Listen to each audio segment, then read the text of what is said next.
Ya, selamat pagi saudara pemirsa. Assalamualaikum warahmatullahi wabarakatuh. Alhamdulillahirrahmanirrahim. Allahumma sholli ala sayyidina Muhammad wa ala ali sayyidina Muhammad. Berjumpa lagi kita dalam tayangan mingguan What Went Wrong. Ya, setiap Sabtu kita akan membahas tentang sesuatu yang menarik perhatian publik, yang cenderung dinilai oleh sebagian besar publik dinilai itu sebagai sesuatu yang salah, ya. Dan ini pun juga Anda akan saya bawa kepada sesuatu yang menurut saya salah juga. Tetapi sesuatu ini adalah sesuatu yang berlaku di publik, maupun kejadiannya adalah kejadian yang ada di ruang publik kita. Ya, dan juga di ruang privat sesekali. Ya. What went wrong minggu ini masih tentang Ramadan, ya. Karena kita masih dalam suasana pasca malam Nuzul Quran, dan kita OTW menyambut 10 malam kedua di bulan Ramadan. Hari ini Sabtu 30 Maret 2024. Selamat memperingati Hari Trisuci Paskah bagi umat Kristen yang merayakan. Minggu ini kita akan membahas tentang ada satu presiden yang menurut saya ini adalah presiden yang jelek gitu ya.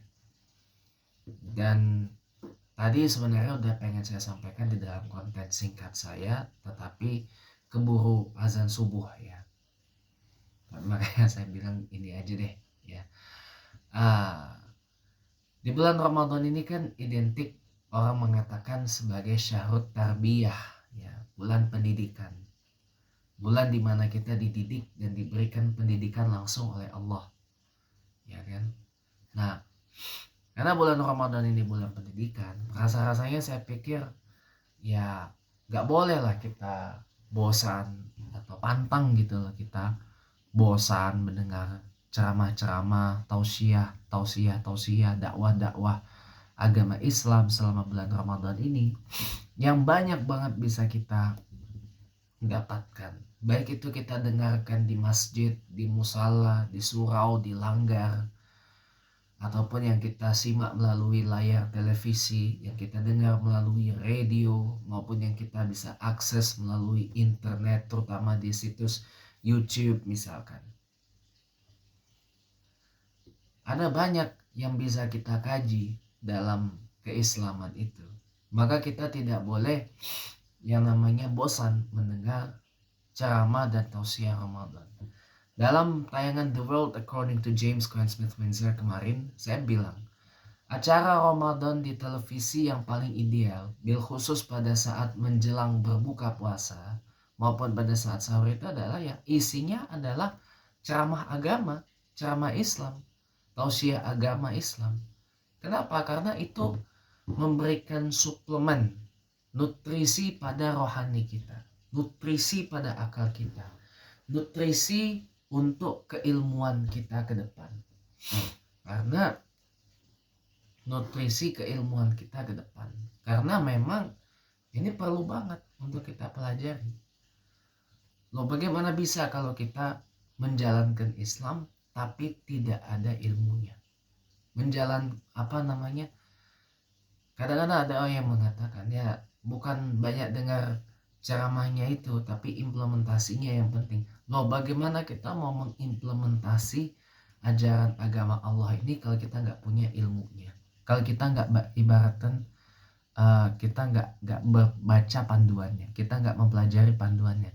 Gimana kita bisa menyetir dan merawat dan mengoperasikan mobil kalau kita nggak baca manual booknya? Gimana kita bisa mengoperasikan handphone kita kalau kita nggak membaca manual booknya? Gimana kita bisa mengoperasikan laptop atau desktop PC kalau kita nggak baca manual booknya? Kita nggak mempelajari dulu cara menggunakannya. Begitu juga dengan Islam. Kita mau mengimplementasikan Islam kalau kita nggak mempelajari dulu cara mengimplementasikannya, cara keilmuannya, itu nggak bakal bisa. Makanya di bulan Ramadan ini selama 1 bulan penuh, ya, banyak banget nih ceramah-ceramah keislaman, taklimat keislaman itu selama di bulan Ramadan ini, yang sayang kalau dilewatkan. Sayang banget. Makanya ke depan saya usulkan, mudah-mudahan tayangan saya yang kemarin itu sampai ke KPI, sampai ke MUI, ya, bahwa untuk Ramadan tahun 2025 dan seterusnya, tolonglah semua stasiun TV nasional di Indonesia itu acaranya dievaluasi lagi, ya. Sebelum buka puasa dan pas saat sahur, isi dengan ceramah-ceramah tausiah-tausiah keislaman, gitu loh. Biar kita ini sambil menyantap berbuka puasa, kita juga dapat ilmunya. Sambil kita santap sahur, kita juga berikan rohani kita nutrisi dan gizi untuk kita bisa menjalankan Islam secara kafah. Gitu. Nah, masalahnya kenapa orang bosen? Ada bahkan yang mengatakan bosen gitu ya. Atau bahkan orang yang ada yang khawatir, ya kalau di masjid ini kegiatannya banyak ceramah kan nanti takutnya bosen dan seterusnya. Jujur saya kritik masjid di tempat saya, Masjid Al-Karim Perumahan Bintara Permai, Pesanggerahan Jakarta Selatan, yang saya juga kaget ketika pertama saya sholat subuh di bulan Ramadan itu. Biasanya kan presidennya ada kuliah subuh. Saya tanya kan ke salah satu imam dan khatibnya, lo kenapa, dan juga muazin, kenapa ndak ada ini kuliah subuh? Oh, katanya kuliah subuhnya digeser ke Sabtu dan Minggu, Sabtu dan Ahad. Loh, kalau hari-hari biasa diganti dengan tadarus Al-Quran. Nah, saya juga kaget, kenapa gitu? Alasannya kenapa? Katanya nanti takutnya orang bosen, ya kan, malam udah ceramah, paginya ceramah. Lah memang naturnya bulan Ramadan tuh begitu. Kita menimba ilmu, kita meraih ilmu, kita menuntut ilmu di bulan Ramadan ini.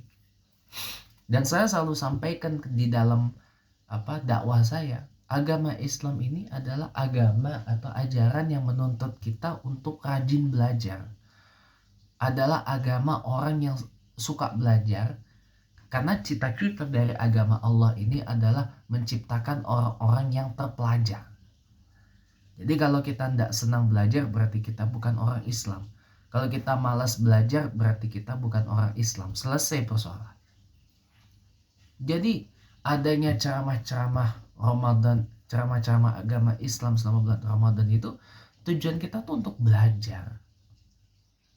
Belajar bagaimana kita menjalankan agama Allah ini dengan baik dan benar sesuai dengan panduan yang diberikan oleh Allah Subhanahu wa taala dan yang telah dicontohkan oleh Nabiullah Muhammad SAW beserta para pewarisnya.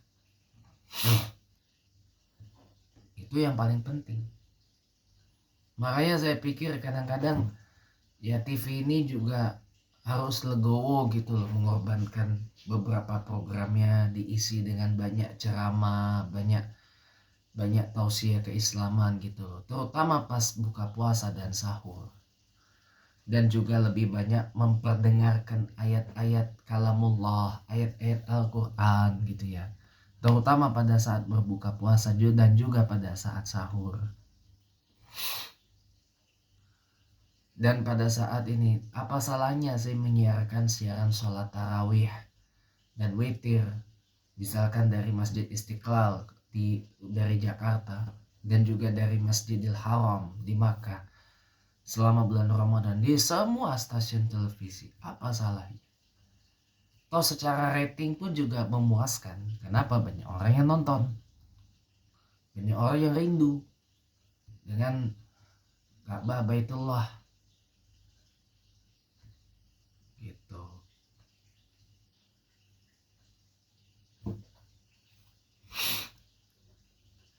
Salahnya di mana? Kan tidak salah. Ya kan? Iya.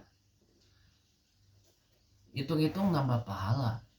Kita mendengar bacaan ayat Al-Quran saja udah dapat pahala. Cuma kadang kalau kita nonton siaran sholat Isya, tarawih, witir dari Masjidil Haram Makkah atau dari Masjid Nabawi Madinah di televisi di rumah kita, kadang-kadang gangguannya banyak.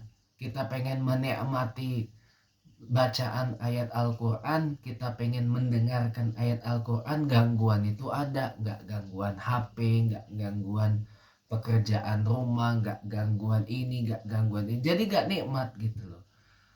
Ya kan, kita juga pengen mendengar misalkan ada ceramah agama, tausiah keislaman gitu ya. Kadang juga ada gangguan ini, gangguan itu kalau kita mendengarnya lewat televisi di rumah. Ya.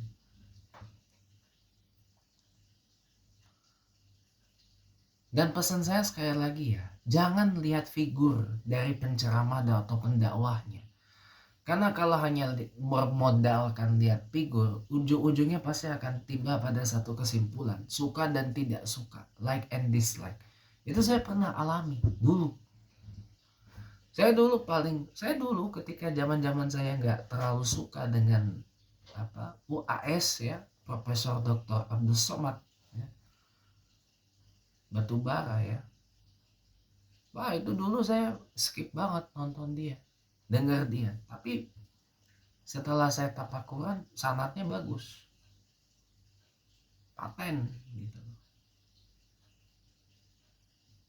Terlepas dari orang mengasosiasikan beliau dengan ABCDE ya, itu kan orang-orang yang pembenci Islam dan kaum abangan aja yang begitu ya.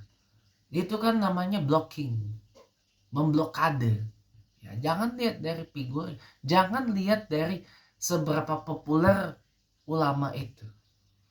Ada banyak ulama-ulama yang tidak populer tetapi sanad keilmuannya bersambung kepada pengarang kitab, bahkan bersambung kepada Nabiullah Muhammad SAW. Tapi mereka tidak menunjukkan popularitas mereka bukan untuk cari popularitas. Mereka mungkin namanya tidak dikenal di dunia, tetapi namanya dikenal nanti di akhirat, insya Allah. Mudah-mudahan kita termasuk orang yang namanya kita dikenal di dunia dan dikenal juga nanti di akhirat. Amin ya rabbal alamin. Syukur-syukur paling tidak maksimal nama kita dikenal di langit, walau tidak dikenal di dunia.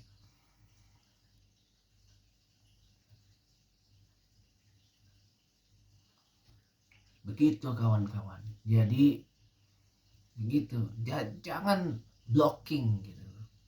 Selama ulama ini sanad keilmuannya masih jelas, ujungnya bersambung kepada Rasulullah SAW, sanad keilmuannya, ya kita apa salahnya kita dengarkan, kita simak, kita ambil ilmunya, kita jadikan iktibar, kita jadikan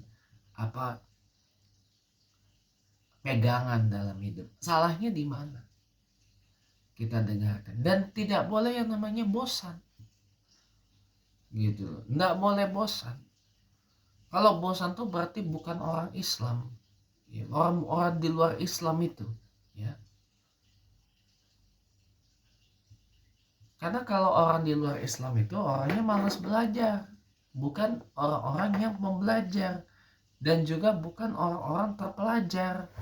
Kalau orang terpelajar sudah pasti dia orang Islam. Kenapa? Itulah tujuan akhir agama Allah ini dihadirkan, menciptakan dan melahirkan orang-orang terpelajar gitu loh. Kenapa? Karena agama Allah ini menuntut kita untuk rajin belajar, bukan untuk bermalas-malasan. Banyak yang bisa dipelajari, terutama di dalam keilmuan Islam. Ada banyak. Kita belajar Al-Quran, cabang keilmuannya banyak sekali. Kita belajar tentang sholat, udah banyak pembahasannya. Kita belajar tentang bagaimana Rasulullah SAW berkehidupan, ada banyak itu yang bisa dipelajari. Masih banyak lagi. Keilmuan Islam itu banyak cuy, jutaan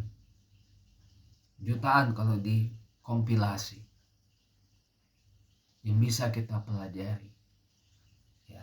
Artinya apa? Bulan Ramadan ini jangan kita bermalas-malasan untuk menimba ilmu, untuk menuntut ilmu, khususnya ilmu keislaman. Nggak boleh ada blocking dengan mengatakan seperti yang tadi sudah saya sebutkan ya, bukan banyak dengar ceramahnya itu, yang penting tuh implementasinya. Lah bagaimana bisa kita mau mengimplementasi ajaran agama Allah ini kalau kita nggak punya ilmunya? kita nggak punya pegangannya, kita nggak punya panduannya, kita nggak tahu caranya seperti apa. Bisa-bisa kita menjalankan agama Islam ini juga secara ugal-ugalan dan secara asal-asalan. Karena kita nggak punya ilmunya, karena kita nggak punya pegangannya, karena kita nggak bersandar kepada panduannya, ya kan? Yang penting udah asal aja, nggak boleh seperti itu. Ya makanya kadang-kadang saya berpikir Indonesia ini abangannya itu terlalu parah gitu. Ada banyak banget pemahaman abangan yang nyeleneh, yang banyak beredar di ruang-ruang publik, ya.